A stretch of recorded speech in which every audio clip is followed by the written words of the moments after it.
তো বন্ধুরা দেখতে পাচ্ছ, এটা হচ্ছে ওয়াটার ফিল্টার মেশিন যেটা আমরা তৈরি করলাম। আর এটা দিয়ে আমরা তার চ্যালেঞ্জটাকে 100 পূরণ করব। তো এটা কিভাবে পূরণ করব তোমরা দেখতে থাকো। একটা লোক চ্যালেঞ্জ দিয়েছে, ভাই পারলে নোংরা পানি খাবার যোগ্য করে দেখান। আর আমরা তার চ্যালেঞ্জ অ্যাকসেপ্ট করেছি। আমাদের প্রয়োজন হবে একটা বোতল আর 4টা এরকম গ্লাস। লাগতে পারে পেরেক, যেটা আমরা জুলি বলে থাকি। বোতলটাকে আমরা এভাবে কেটে নিব আর এভাবে একটা বাতির সাথে সেট করে নিব। গ্লাসগুলো আমরা এভাবে পেরেক দিয়ে আটকে নিব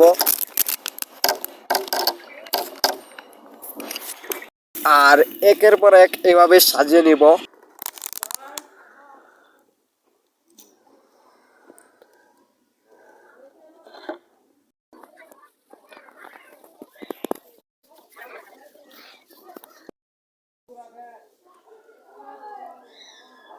তো বন্ধুরা দেখতে পাচ্ছ, এটা হচ্ছে ওয়াটার ফিল্টার মেশিন যেটা আমরা তৈরি করলাম। আর এটা দিয়ে আমরা তার চ্যালেঞ্জটাকে 100 পূরণ করব। তো এটা কিভাবে পূরণ করব তোমরা দেখতে থাকো। বোতলের উপরে আমরা ইটার গুঁড়ি দিয়ে দিব এন্ড পাথরও দিতে পারি। আর পানি দিলে কিন্তু এভাবে কাজ করবে। এটা একটা নমুনা, এটা আমরা আপনাদেরকে দেখাচ্ছি।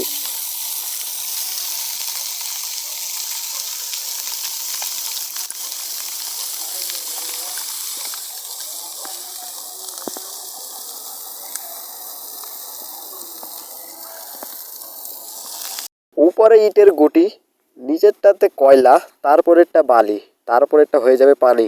আর এই পানিটাই পরিষ্কার করে খাওয়ার যোগ্য করার জন্য আমাদেরকে চ্যালেঞ্জ দিয়েছে।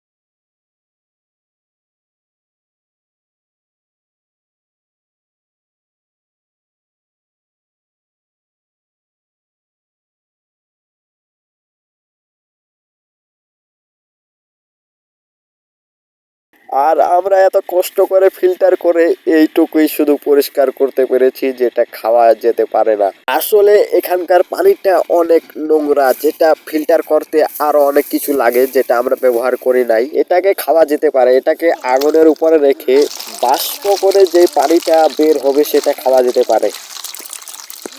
আজ সকালে একটা ইঁদুরের বাচ্চা আমার মুসরের উপরে চলে আসে।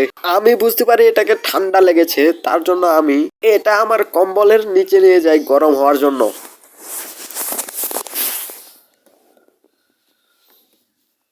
1-2 ঘন্টা এটার সাথে মেহনত করার পরে এটাকে আমি গরুর দুধ খেতে দিই।